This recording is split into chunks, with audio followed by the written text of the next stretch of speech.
আপনি তো গুলশান আজাদ মসজিদের জন্য বলছেন, এর আগে মাননীয় ধর্ম উপদেষ্টা আবু খালিদ হোসেন মহোদয় তিনি ফোনে বেশ জোরালো বিভিন্ন ভাবে আমাকে অনুরোধ করেছিলেন বাইতুল মুকাররমে যখন খতিব নিয়োগের প্রক্রিয়া শুরু হয়েছে তখন যেন বাইতুল মুকাররমের দায়িত্ব গ্রহণ করি।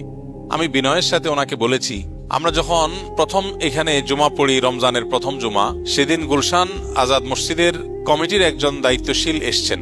তিনি এসে আমাকে জুমার পরে অনুরোধ করেছেন বিনয়ের সাথে, একই অনুরোধ গুলশান আজাদ মসজিদে ডেকে ওনারা ওনাদের অফিসে বসে আমাকে অফার করেছেন, আর আমাদের অফিসে বহুবার এসেছেন। সম্ভবত সর্বশেষ চেষ্টা হিসাবে তারা যখন দেখছেন এখানে জুমা শুরু করে দিচ্ছি আমি, তখন প্রথম জুমায় তারা এখানে এসে আমাকে বিনয়ের সাথে অনুরোধ করেছেন শেষবারের মতো বিবেচনা করবার জন্য যেন অন্তত মাসে একটা জুমা গুলশান আজাদ মসজিদে পড়াই।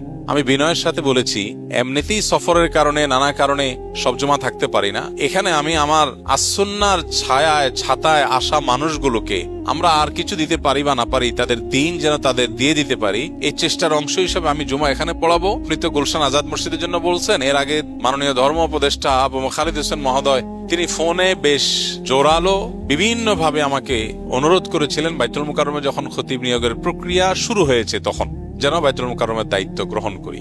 আমি বিনয়ের সাথে ওনাকে বলেছি, আমি একটা স্বপ্ন এখানে বীজ বপন করেছি, এই স্বপ্ন যেটার বীজ আমি বপন করেছি সেটা মাত্র অঙ্কুরিত হতে শুরু করেছে, বিধায় আমি আমার স্বপ্নের বীজ ধ্বংস করে রেডি কোনো মহিরুহের নিচে যেতে প্রস্তুত না, আমি এই বীজটাকে বড় করতে চাই। তো এই কথাগুলো বলার উদ্দেশ্য হলো, সৌদি আরব থেকে দেশে আসার পর থেকে এক জায়গাতে জমা পড়াই চিটাং রোডের ভূমিপল্লী মসজিদে। আমাদের ভূমিপল্লী মসজিদে যেখানে নামাজ জামাত দাঁড়াতো 1:35, কখনো কখনো 1:40 হয়ে যেত, সেই মসজিদে অর্থাৎ 1:40 যখন জামাত শুরু হতো সেখানে 10:30, 11টা এর মধ্যে মসজিদের নিচতলা টয়টম্বুর পূর্ণ হয়ে যেত।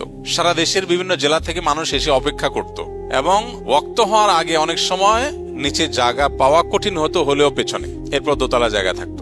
আমার 7-8 বছরের জুমা পড়ানোর সেই মসজিদ তাদেরকে হাতে পায়ে ধরে বুঝিয়ে সেটা থেকে বাদ দিয়ে এসে এখানে জুমা আদায় করছি। উদ্দেশ্য যে জুমার দিন আপনাদের সাথে কিছু কথা বিনিময় হবে, আপনাদের সাথে দিনের কিছু বিষয় শেয়ার করা হবে, তাতে আমারও লাভ হবে আপনাদেরও লাভ হবে, এটা হলো উদ্দেশ্য। এই কথাগুলো আপনাদের বলার উদ্দেশ্য হলো, আমি এত কিছু বাদ দিয়ে এই মরুভূমিতে নামাজ পড়ছি আপনাদের জন্য, অতএব আপনাদের এই সময়টাকে সর্বোচ্চ কদর করার চেষ্টা করা এটা হলো কর্তব্য, এটা হলো প্রত্যাশিত। আমি কি বোঝাতে পেরেছি? স্কিলের ভাইদেরকে বলবো, যারা প্রশিক্ষণার্থী তাদেরকে বলবো, যারা এখানে স্কিল ডেভেলপমেন্টের জন্য এসছেন, সাথে যদি আপনি দিন নিয়ে যেতে পারেন তাহলে সেক্ষেত্রে এটা হবে আপনার সবচেয়ে বড় ডিল, আপনার সবচেয়ে বড় সাকসেস, আপনার সবচেয়ে বড় সফলতা হবে।